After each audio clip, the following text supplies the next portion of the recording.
Why are you coaching this team? Why have you been coaching this team? It's a basketball school, and Mm-hmm. they're in, even as of today, they're in the Final Four, Yeah. and they get all the accolades. But there's children in the school that need help, and they want to be, they want success also.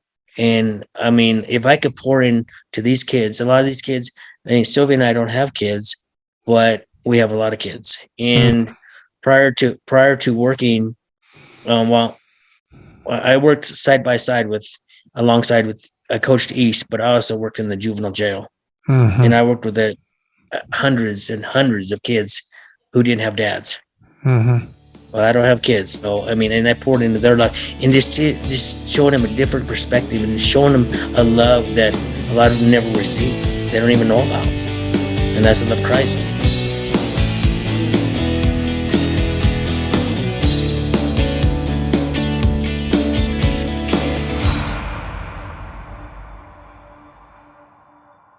Randy Gallegos, I have been hunting you down. You know that. I've been coming after you with the telephone, the texting, the emails.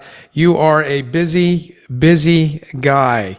Uh, Randy, you are the head wrestling coach at East High School in Denver, Colorado, and you're making a lot of waves down there. Hey, good morning, and thanks for joining the Today Counts podcast. Thank you for having me. Hey, Randy, how long have you been coaching wrestling at East? I just finished my 24th year as coaching as the head 20 coach at Denver East High School. Actually, 24th 23 year. years, Okay, 23, 20. 24, something like that. Gotcha. It's hard to keep track of at that Yeah, point. 23, 24. Is that all head coaching? I was an assistant coach for 2 years. I wasn't even interested in coaching when I first started. Pastor Jude from Church in the City, I walked in to church one day, and I was talking to him, and I had some concerns, but I didn't know who he was. I mean, I was introduced to Jude Del Hero. He was the assistant pastor at Church in the City in Denver, across the street from East High School. And I was talking to him about some concerns and about church. And he looks at me, and I just pour my heart out to him. And he kind of looks at me and he says, I don't want to be, disrespectful or off topic, but have you ever wrestled before? And I'm like, yeah, I've wrestled before. And he says, were you any good? And yeah. I said, yeah, I was okay.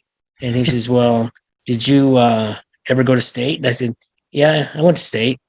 And he said, did you ever place? I said, yeah, I placed. And he goes, how high? And I says, well, I won it. And he goes, you won state? And I was like, yeah, I won state. And he said, did you ever wrestle in college? And I said, yeah, I wrestled in college. And he says, were you any good? And I was like, I was okay. And he goes, how good? And I said, well, I was ranked fourth in the nation. And he goes, and I told him it was NAIA. And he goes, you were ranked fourth in the, oh my gosh. He said, there's East, my kids are wrestling for East High School, and they really need help over there. The coach really doesn't know how to wrestle, but they're good kids. And I was like, oh, I prefer not to. And he said, no, please just go volunteer. So I went in on a Friday, and there was no practice. And I'm Hmm. like, well, what's going on? And they said, we don't practice on Fridays. And I'm like, what? Oh my goodness, I So did not know that. That is hilarious. yeah, Oh, yeah. So I said, that didn't make any sense. So I went to the next practice on a Monday, and they were running the stairs, and I'm like, well, how long do they run the stairs? And they said, well, the majority of practice. I said, well, we had the track team or the wrestling team. So anyway, the head coach didn't he didn't know how to, he didn't really like me, and I was started to help out a little bit. He didn't show me any love, and started working with Nathan, um, the older boy, and he was a senior at the time. He was a very good wrestler, but he didn't really know much. So I worked with him, and then the following year, um, the younger son Zach had got injured, so I didn't do anything there. And the following year, he was a junior, and Jude says, "Please come back, please come back." I'm like, "No, Jude, I don't want to." And he goes, "Yes, please." I said, "Okay, I'll go back, and I'll I'll be the assistant coach. And he goes, okay, that's fine. So I went to be the assistant coach, but the head coach at the time, the new head coach, didn't know how to wrestle either. Oh my So I'm like, goodness. oh, yeah. So I said, what about Saturday practice? Well, we don't do Saturday practice. Well, that's okay. I'll do them. That's okay. If you don't mind, I'll do them. So I was running, practices and anyway, I did it for 2 years. And Sylvia and I talked about it. And I says, I can't do this. And I says, I'm the assistant coach, but the coach doesn't want to leave town. He doesn't want to do Saturday practices. I said, and so I just think I'm gonna step away. So the day I went to tell him that I was gonna step away, he says, hey, I don't want the program anymore. Do you want it? And I'm like, I guess. Oh And I took it wow. over. And what year Yeah. was So that? Do you remember? that was 99, 2000. Okay, okay. So you became the head coach at the school year 99 to 2000. How many do you remember how many kids were involved in the program at that time? When I first interviewed for the assistant coach, the AD at the time told me, well, we don't want an assistant coach because we only have 8 kids and we're thinking about cutting the program. Oh my. And he said, if you have 26 kids sign up, we'll watch you for the first 9 days and we'll decide if we want to keep you or not. Hmm. So you work for the first 9 days for free. So I said, okay. And so we got the numbers out, and then we went to GW, George Washington High School, to duel them. And I remember looking over and I saw the athletic director walk in to watch the duel, and he looks up and we have him down 30-0, and he like, holy smokes, these kids are wrestling. They're doing good. They're actually wrestling. Yeah. Well, So when you say when you say 8 kids, that's amazing. I mean, I wrestled at Rim of the World High School and in my high school career, and I know even on our bad years, we ended the season with 50 plus, wrestlers, and we were obviously X amount deep. We would send JV teams to varsity tournaments and. But it was a wrestling school, like a lot like Moffat County. For those of you who live in Colorado, some of these so-called smaller schools really become powerhouses when there is intentionality, involved in that, and that's definitely what you have brought. How has the team done since? I mean, you just got done talking about the fact that you went from a handful of wrestlers to here you are in a dual meet and dominating the dual meet. Talk a little bit about the evolution over the last, gosh, how many years is this? 23, 24 years, something like that.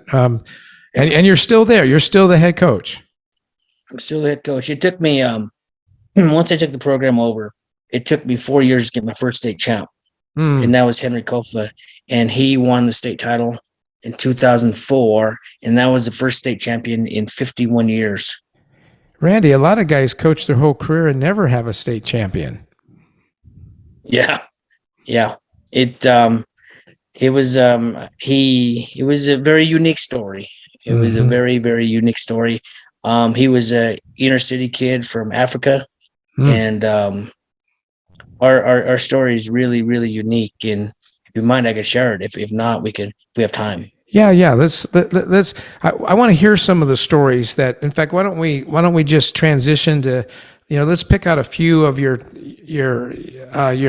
highlighted stories that are near and dear to your heart. Let's go through that. Go ahead. We had my first story was I had a kid who I started. He was when I first started as the assistant. He walked in and he was a little guy, 103-pounder, Thalen Love, inner city kid who never wrestled before. He was he was pretty tough, but he didn't know how to wrestle. And as I worked with him, he lost the first 13 matches that first 13 matches he got beat.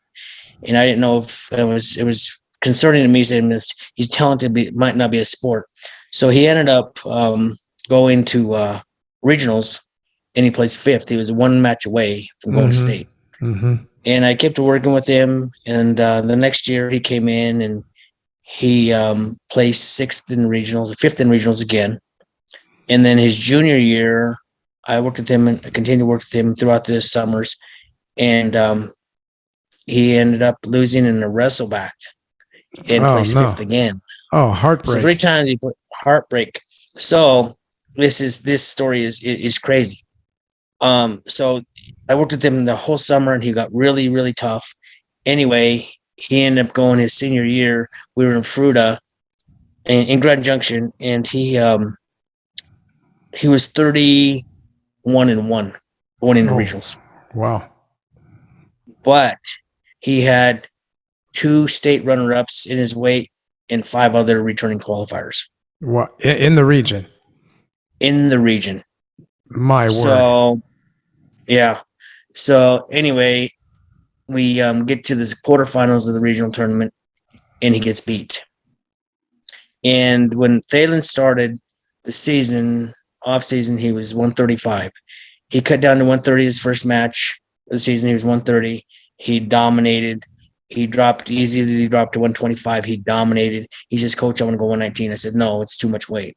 And he goes, "No, I can do it, Coach." I said, "I know you can do it, but I wouldn't advise it." He goes, "Coach, it's a tougher weight. I want to go 119, please." So I honored his decision. Anyway, he went 119. And so we get to the region, we look at how many people returning qualifiers and returning state runner-ups are in the region. So he loses his quarterfinal match. And he had a tough time making weight. So I had him on the bike, getting the weight down. We go back to the we go back to the hotel, and I was just broken. I was like, how do I get this kid to get him to state? How does this? I mean, I worked so hard with him. He worked so hard. He dieted. He did everything right. And I shouldn't have done it, but I did. I prayed, and I told God, if he doesn't make it a state, I'm done coaching. I'm done. Oh wow. Anyway, Sylvia went to do the bed checks, and when she makes sure the kids are in bed, and as she went into his room, he handed her a paper. And he handed her a paper, a letter, and she took it, and she says, "I don't know what this says. Then give this to me." So I went in the hallway, and we sat down in the hallway in the motel, and I started reading it. And it said, "God, I don't know why I'm going through this. I've trained harder than anybody that I know. I've dedicated, I've sacrificed, I've done everything right. And every year at the end, it seems like you take this from me. And I beg you, I plead, I just want to answer why." And I'm reading this letter, and I'm like, wow. And then all of a sudden the letter changes. And the letter says, "Thalen, it's been easy for you all year long. You've won all the tournaments. You've done everything, and you've had a lot of success. But this time, I'm going to make you work for it. And after tomorrow, after 4 matches, I want my medal." And the next morning, I read this. I'm like, "Oh my gosh, is this prophetic? What's going on?" So the first match, I got him on. He got him to get weight. He's on weight. First match, he dominated. He pinned this guy right away. And the next match, he beat the guy like by 15 points. He teched him. And then one of the state runner-ups, they were both on the same side of the bracket. One of the state runner-ups lost, and we had a state runner-up in the consolation semis. I knew that we had to win that match, and he was wrestling, and Thalen got her takedown with like 15 seconds left to take it into overtime. Went into overtime, and I told Thalen he's going to come. I can feel the tension already in that match. Yeah. Yeah. I said, "Thalen, he's gonna come fast. He's gonna shoot for that low single." I said, "I need you to whizzer a short drag." So as soon as the whistle blew, the guy shot, we won the match. And then the next match we had to wrestle was a kid from Fruta who beat us the year before and kept us from going to state. And we beat him like 21-11. And Thalen was going to state. And I was like, oh my gosh, this is incredible. And he goes to state. We have it all on video, and it's just pretty amazing. But at that time, there was a kid in the room. How do you keep from bawling your eyes out when you see that kid finally making it through? Yeah, it was incredible. It was just like it was a God moment. It was just incredible. Incredible. Yeah. You, And you then think you think everybody? Do you think there's too many people who really recognize what a coach like you goes through inside himself when you have given yourself to these kids? I mean, you're on the mat wrestling in your, with your emotions in your head, and it takes all. It's like being a father, isn't it? I mean, to all of these, it is. and And you Thalen to this day calls me dad. And even yeah. though he has a dad, he calls me dad. Yeah. So were you going to But at that continue talking about his state tournament?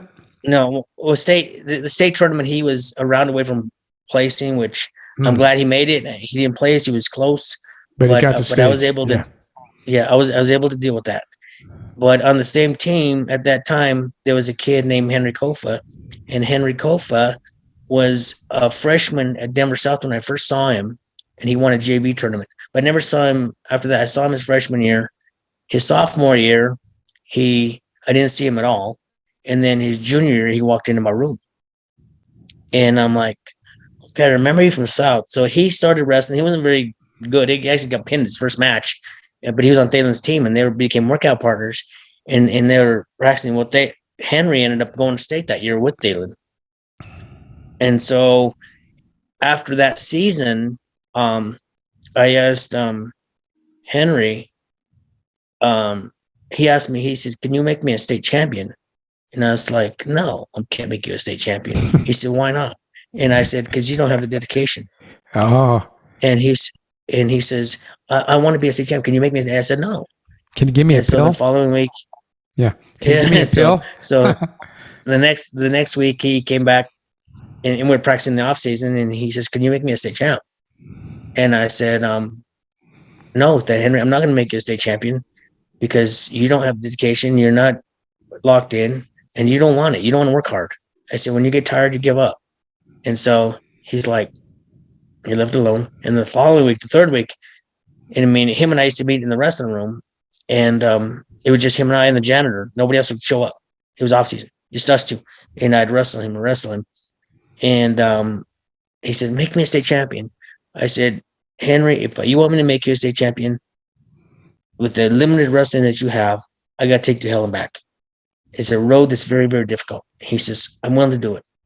I said, okay. So I'm taking him home, and I took him home. I asked him, I have a question for you. I always drop you off, and I took him to they were called the East Village Projects. And I asked him, why don't you, I said, who do you live with? I never seen any lights on. And he said, I live with my mom. And I said, you live with your mom? I said, how come she doesn't come and watch you wrestle? She's you're a good wrestler.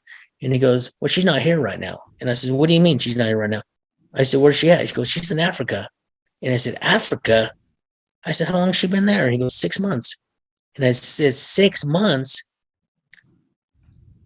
I said, what do you eat? And he says, well, she left me a trash can of rice and I eat that every day.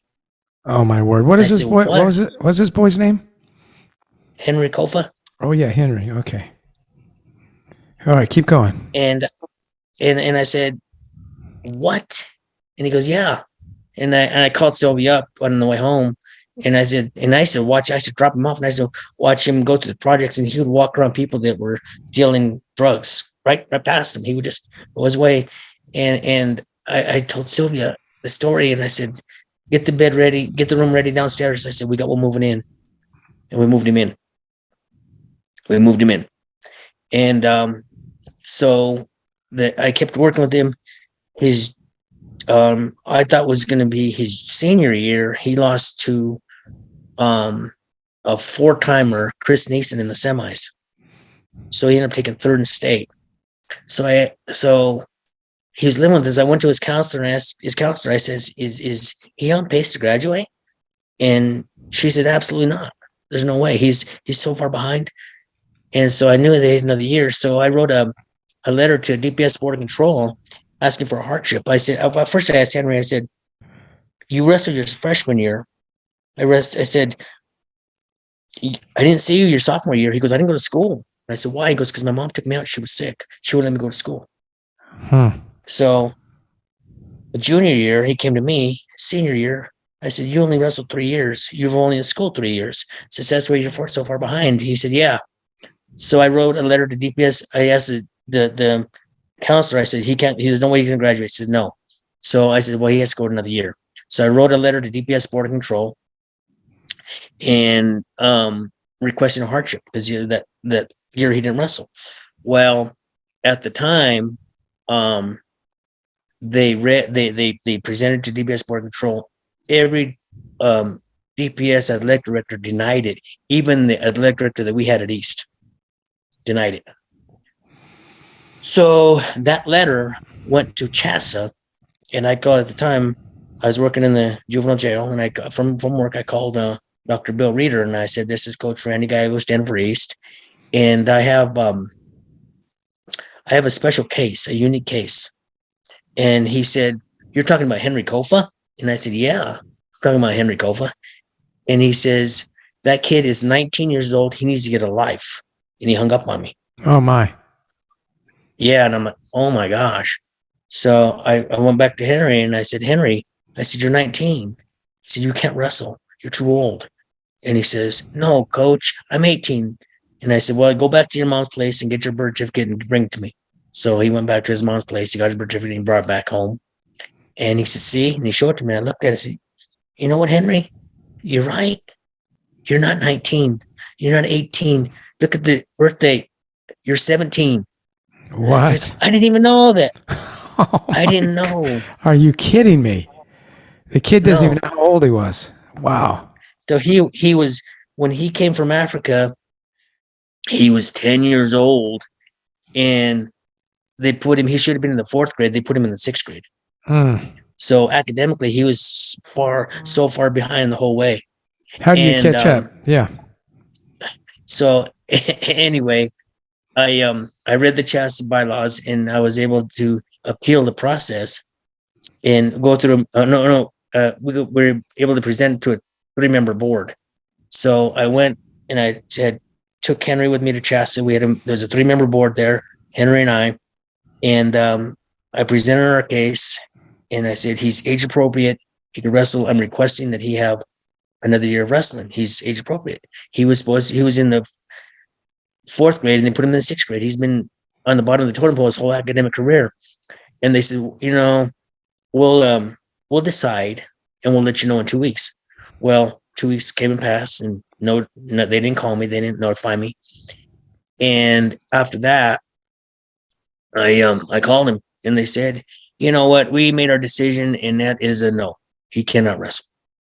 And I said, "He's age appropriate, and he's had a hardship. This is a hardship case." And they said, "Well, I'm sorry you feel that way. Maybe you could make him an assistant coach, but no." So I called my lawyer up, and I said, what do you think about this case?" And he said, "Let me do some research. I'll call you back." He called me back, and he says, "We're going to represent you and Henry pro bono, and we're going to go to court in an arbitration hearing." We went through a 9-hour arbitration hearing. Well, first of all, to go to arbitration hearing, each side has to pay $2,500. So Dr. Reeder called me up at my job, and he goes, "What in the heck are you doing?" I said, "What do you mean?" He goes, "You're taking us to court?" And I said, "Yes, we're going to court. I read your bylaws, and we're going to court." And he said, "You can't afford $2,500 to take us to court." And I said, "You don't know my finances. See you in court." And I hung up on him. So you're not. So anyway, are you going to be running for public office pretty soon here? Might have to give you some tips. So we go to court in a 9-hour arbitration hearing.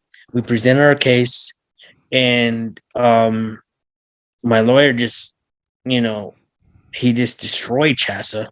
And 2 weeks later, we get a telefax, full eligibility. He's able to wrestle. Wow. So we're training like crazy in the off season, and we're getting him ready. Anyway, we finally get to the state tournament his senior year.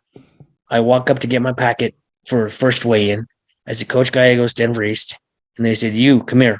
So the 3 same guys that were in the initial meeting at CHASA took me to the back room in CHASA, and they said, "What are you doing?" I said, "What do you mean what I'm doing?" They goes, "He cannot wrestle. Take him out of the tournament right now." I said, "No, I'm not taking him out of the tournament." I said, "I read your bylaws. We followed the process. We went to a higher court. They said yes. He's age appropriate. I'm not taking him out. They said, you take him out right now. It's not fair. He shouldn't be wrestling. We said no. I says, I don't care if you said no or not.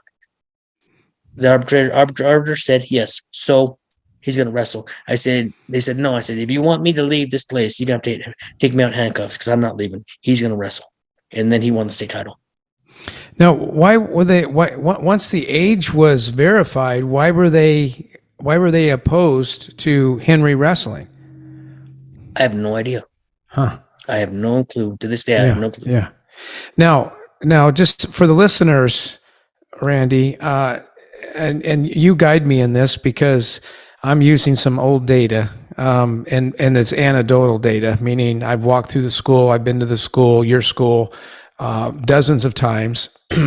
I've spoke to your wrestling team way back in the day, and I've been there for basketball games. East, tends to be one of those schools in basketball that has a strong, history and reputation. I see it as a diverse school. I mean, I know the parents of some of the current students who literally make $500,000 a year. They're executives from, and then I hear stories like Henry. Tell us a little bit about East High School as you see it. It's very diverse. You have on the, I would say on the south side of Colfax, you have the very affluent. Through the years, the north side is changing, but you have some very, very poor kids in there. You have kids that go to the school that are barely making it, and you have that to this day. I mean, my heavyweight this year is currently living in a hotel with his mom, homeless. Wow. Homeless. And even this past year, we were at a tournament. He placed in his first tournament, and I gave him my phone. We were on the bus going back to East. I said, call your mom, have her pick you up at East. And he handed me the phone after he talked to his mom. His mom says, I can't go. I got to pick him up at East. She says, why don't you take him to the Aurora station? He'll catch the light rail to I-25 and Arapahoe Road. And we're staying in the Motel 6 down there. And it was about 10 degrees outside. I said, absolutely not. I'm not going to take him to the Aurora station. I'm going to take him to the hotel myself. Yeah. You know, but I mean, it's just, we have those cases on the team today. So you have economic diversity. What about ethnic diversity? Is it very diverse in that way or not so much? It is. It is. It is. It's, I mean, it's Caucasian, Hispanic, Black, what? Yep. Yep. And that's our team. It's Caucasian, Hispanic, is Black, and they all gel as a family. I mean, they don't look at each other as being different. I mean, we've always had that approach. This is our Denver East Wrestling family. Randy, you have been pretty upfront with your faith, and I believe even with the kids. Tell me about that, and tell me why are you coaching this team? Why have you been coaching this team? I mean, you have spilt well into your third decade. You've completed 2 decades and you have spilled into your third decade. Why are you doing this? It's not because, I mean, Denver East historically, it's a basketball school, and they're in, even as of today, they're in the Final Four. Yeah, and they get all the accolades, but there's children in the school that need help, and they want to be. They want success also. And I mean, if I could pour in to these kids, a lot of these kids, I think Sylvia and I don't have kids, but we have a lot of kids. And prior to working, I worked side by side alongside with, I coached East, but I also worked in the juvenile jail. And I worked with hundreds and hundreds of kids who didn't have dads. Well, I don't have kids, so I mean, and I poured into their life, and just showing them a different perspective, and showing them a love that a lot of them never receive. They don't even know about, and that's the love of Christ. You know what? You're I know your tool, the tool that God put in your hands was your job, and also your history and abilities to not only wrestle but to teach wrestling. And it seems like God has shaped you perfectly for what you have done and what you're doing. You and Sylvia don't have kids, but you have become parents to many kids through your work, through your wrestling, and you couldn't have said it better. You have met how many kids who have no fathers, who have no male mentor figure in their life, and you guys have stepped in and do that. So in a real way, you guys have become youth pastors to many. Is that a fair statement? I would say that's a fair statement. They don't even call Sylvia. They don't call when they still see Sylvia walk in the wrestling room or go to the tournaments. Their faces light up, and they call her Mama Sil, and that's been going on. That's been going on for Mama 2 decades. Yeah, Mm, and mm. and we even for, I mean, we don't usually traditionally have our banquet early. We have our banquet in May, because I go back and I go through the season, and I edit the video, all the video. She does all the recording, and I edit the video, put music to it, and we put it on YouTube, and that's the highlight for the banquet. The kids see themselves on the big screen, and then they go back and they watch the YouTube video, and that's just a highlight. It's something that we give back to them that they could cherish forever. How do we find that YouTube video that you've done recently? All you gotta do is type in Denver Race Wrestling on YouTube, and a series of videos will come up. Denver East Wrestling on YouTube. That's great. I'm gonna do that myself. So when you had me there, I spoke to the kids about wrestling. I spoke to the kids about their spirit, their heart, and their mindset. And I also prayed over the kids. How receptive is the culture to you leaning in like that? The culture, the kids themselves are very receptive. The administration, not so much. Not so much. You Yeah. know, no. And they told me, you can't do that, Mm. and they've addressed me on that.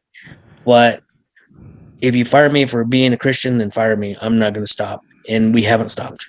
Mm. And the kids know that after every practice, we all get down and we kneel, and I pray for them. Mm. Before every tournament, at every tournament, we kneel down and we pray and give thanks. Whether it's a local tournament, a regional tournament, or a state tournament, that's what we're gonna do. That's who we are. And so, like I said, if it comes push comes to shove, and one day they say we have to let you go because you're praying for the kids, then let me go, Mm. because I'm not gonna stop. I'm not gonna be ashamed. I'm not gonna back up. I'm not gonna shut up. But that's who I am. And God has honored that, and He's placed a hedge of protection around me. And the people that have come against me in that, He's moved. They moved out of the building. You're in the battle, aren't you? You really are. Yeah, How yeah. how how do you think the state of Colorado wrestling community views you and views Denver East Wrestling? Are you guys listed as a 4A, 5A? What are you listed as in the program? 5A. Oh, you're in the 5A. so as far as Colorado is concerned, you were in the highest conference division. Yeah. Okay. So back to that question. I mean, you're a pretty open man. I know you to be that. You may not be walking around, because you're kind of focused, but as far as how does Colorado view you as a coach? How does Colorado view your program? Like I said, we're not the elite program in the state, but they know that if they're going to wrestle us, that we're going to give our best. We're going to try hard, and they know the majority of my wrestlers that I get never start wrestling before their freshman year, because we're not allowed to have little league. Now, why is that? They just don't. They tell us that they don't have the space for us. At I mean, East. it's at East. In what we have to do at East is, which most coaches wouldn't do, is this year we have to and last year we had to, the year prior, we roll up our mats after every practice and let the cheerleaders come in.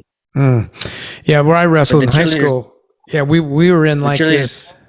Oh, go ahead. The cheerleaders need the space. The cheerleaders never come to our matches. They go to basketball and they go to football. Yeah. They never come to our matches. And during the COVID year, we had to practice at 5:30 in the morning every morning, because our gym was full with had 500 desks, and they said they needed the storage for COVID. So there was 500 desks in our wrestling room. We had to wrestle and practice at 5:30 in the morning every morning. And that year we were still able to get 2 state champions, 1 boy, 1 girl. Wow. Yeah, now that female wrestling has really been taken off, hasn't it? It has. And one more story. Yeah. One more story. And this one's dear to my heart too. I had Maya Nelson wrestle for me, and Maya, she was the first girl and only girl ever to qualify for the 5A boys state tournament twice. And her junior year, she won her first match, and then she lost in the quarterfinals. She lost a really close match, and in the next round, she was winning the match with 5 seconds left, and had everybody in the Pepsi Center watching this match. And the guy threw her, and she landed off the mat. His feet were on the mat, no time on the clock, and she lost the match. Oh my! And then her senior year, going into the semifinals of the regional tournament, she hurt her back really bad, her lower back. She could barely stand erect. And I anointed her and I prayed over her, and she got through the match, and I had her forfeit the finals. She was qualified. But the guy that she had to wrestle first round of the tournament, she had beaten 3 weeks prior at the Brighton tournament. And I had studied him, and we had a game plan. And I told her, Maya, this is what he's going to do. He's going to switch sides on top when you're on bottom on the whistle. I said, we're going to clear, and then we're going to sit back into him. And we're either going to get a reversal or we're going to get locked hands. And everybody, I had like probably 9 TV cameras on me and on us and watching the match. This girl, I even got a call from ESPN because they wanted to send a crew down. Well, she's wrestling this match, and sure enough, we're losing 2-0. We took bottom. She stood up. The guy switched sides, and she sat to reverse him. He locked hands. And I called her after the table, and I said, hey, she locked hands. This guy locked hands. It's evident. And he says, nope, I didn't see anything, coach. Wrestling a little later in the match, same thing happened. Locked hands again. Nothing. No said, call. I didn't see anything, coach. No call. Third time, he did it. I said, he's locked hands. It's obvious. He said, shut up and sit down or you're gone. She ended up losing that match 5-2. And after that, her spirit was broken. And the next morning in the Denver Post, there's a picture of her sitting out. The guy clearly locked hands. Next morning. That night when she lost, I was so broken. I was really, really upset. And not that she lost the match. She says she got cheated. And I was really getting I was going to give it up. My heart was just torn out. And I said, God, I understand it. And he said, trust me on this one. Anyway, 2 years later, she wins a world title. That is You know, and you were there, right? and I wasn't. No, I wasn't when she won the world title. I wasn't there. Oh, But okay. I mean, prior to her leaving, she came. She came to visit me, and she says, "Okay, what do I do?" I said, "Okay, go back to the basics. We got to be the hammer, not the nail. We got to push space. You know, we can't get rattled. If we get behind, we got to go." And she just dominated the whole world championships. And she was actually in the room yesterday, and she's getting ready for the 2024 Olympics Well, that was my next to go. question. What is in her future? So she's getting ready Yeah, for the 24 she Olympics. yeah, she's her that's her goal right now. She wants to get back on the world team. She uh this not this 2 years ago, not this past year, 2 years ago, she was in the semifinals of the world championships, representing the US. She's winning 3-0, and she blew out her shoulder for the third time. Her other she injured both shoulders, but one of them for the second time. She was winning 3-0, and she ended up losing the match 4-3 because she didn't have a shoulder. So she Uh, went in rehab. Now she's healthy again. And she called me yesterday. She goes, "Coach, can I bring Jakarta Winchester in the room? Can we practice? Are you practicing?" I said, "Absolutely, let's go." And so she brought her in, and I had 2 world champs in the room yesterday. So Randy, when if during the season, if you were to add up all of your actual face-to-face time with these kids, whether they're one-on-one or in practice, or you're looking at film to prepare them for big matches, or you're dealing with paperwork or whatever it is that you're doing, have you ever sat down and kind of looked at how many hours you put in a given week during the wrestling season for wrestling? uh, I've never sat down, and it just comes so natural to me, and it's trying to get these kids, believe, be successful, and Hmm. be confident in what they're doing in the process, and knowing that coach is looking to turn every stone over to make sure that we get them where they need to be. And ultimately, And like I said, it's tough because the majority of the wrestlers that I get have no experience. So the first mhm. 2 years that I have with them, they take a lot of lumps, but Yeah, they keep believing and they keep pushing. yeah. And Things have changed. I mean, you know, when I was a kid, there probably wasn't too many kids who walked in their freshman year with 2, 3, or 4 years or even more, of wrestling experience. But the days have changed. I mean, you mentioned Little League or these kids programs. I don't know how many there are in Colorado, but I know that the one at Grandview has been growing since my son wrestled for Grandview. And there's last I checked, we're not talking about 20 or 30 or 50 kids. We're talking like a program with 100 kids, that are going through those. And then you're picking these kids up as freshmen, sophomore, and maybe even later. But if I'm understanding your heart right, what you're trying to do is you're trying to not obviously the tool, the mechanism, the stream, the lane, the river that you're floating down with these guys is wrestling. But what you're really trying to do is you're trying to see them grow in faith in themselves, maybe faith for their creator, teaching them how to win, teaching them how to get in school, through school, out of school, and onto other things in life. When you and Jude and I are together, obviously there is a synergy that the three of us share. The first and most important is our faith in God. And then secondly, we all see eye to eye, literally. And as wrestlers, we love the sport. Whenever I'm flipping through social media and it's that time of year where you start seeing the NCAA wrestling tournaments, go on, especially the Big Ten, since I'm kind of a Big Ten fan. I have to be careful because I will not waste, but I'll get caught up watching those videos, one after another, after another, after another, after another. But I think that's the heart of why you're doing what you're doing, is it not? It's to see. Just the joy that comes in your face when you start talking about Maya or Henry, or Dalen, and to see these kids achieve, to see them go through heartbreak, but you're preparing them for life. Yeah, I mean, and I always tell the kids in the wrestling when I practice at the end of practice, and I talk to them before I pray for them. I said, I'm going to tell you one thing, guys. Life is going to put you on your back. You need to fight off your back, get to a base, and get back to your feet. I Mm, said, you think this wrestling is tough? Yeah, it might be tough for 2.5 hours. I said, but try life.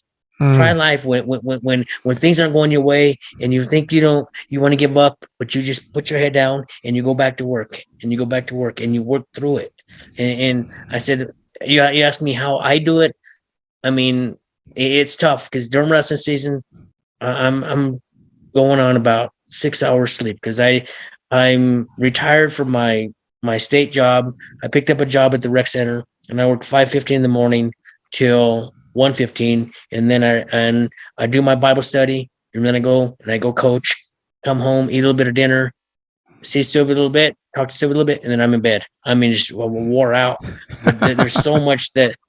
But if and I tell the kids, I said, if I could do it, guys, my career's over. It's not about me. It's about you. It's about you and believing and going to that next level and never giving up, whatever it is in life. You can go through tough times, but you guys can't give up. Tough times don't last. Tough people do. And that's what I'm trying to instill in you because there's going to be life after wrestling. Where are you going to be? I want to do something here fun as we get towards the end of this conversation, but hopefully not the last one.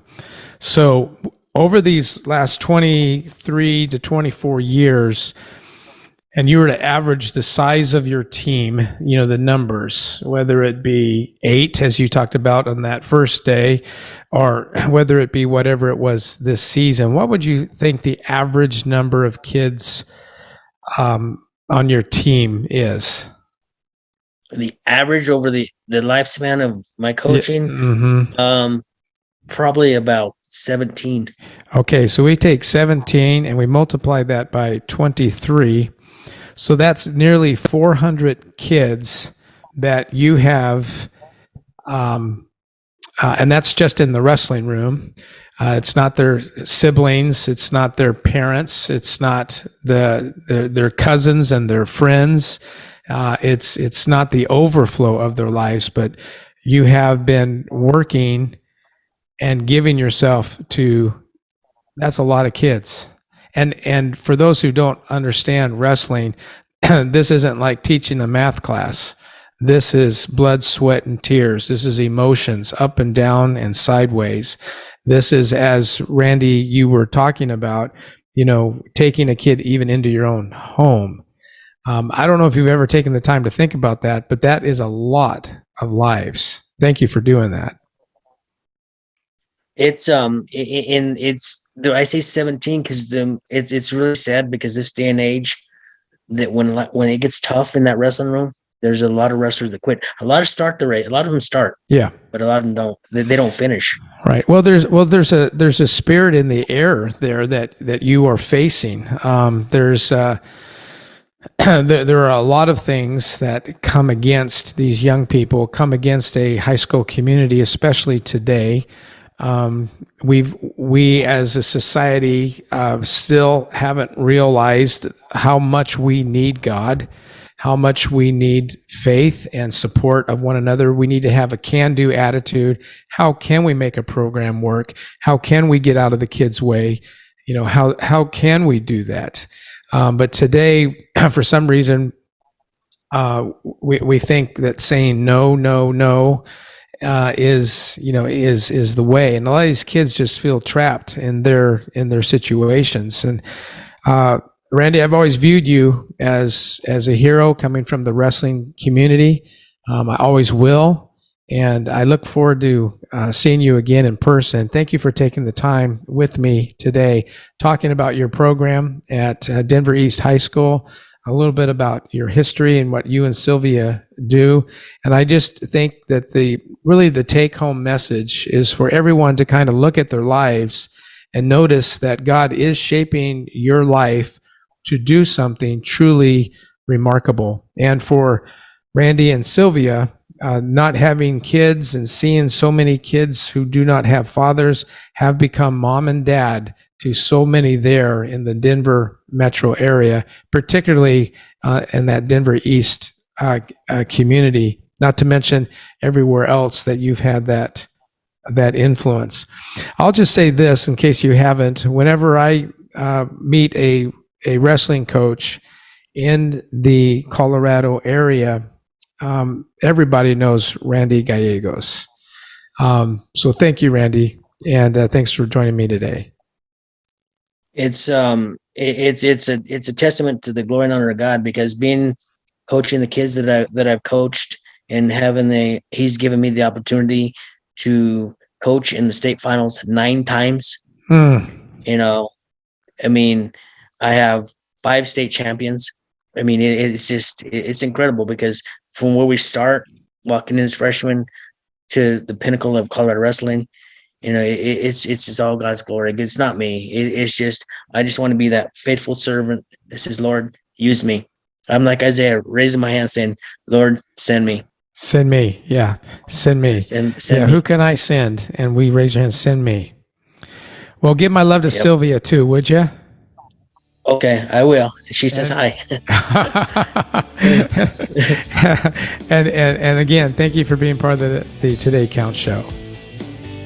Thank you so much for letting me be a part of it. I was, a little nervous. I didn't know what I was going to say, but I said, Lord, just give me the words, and he did.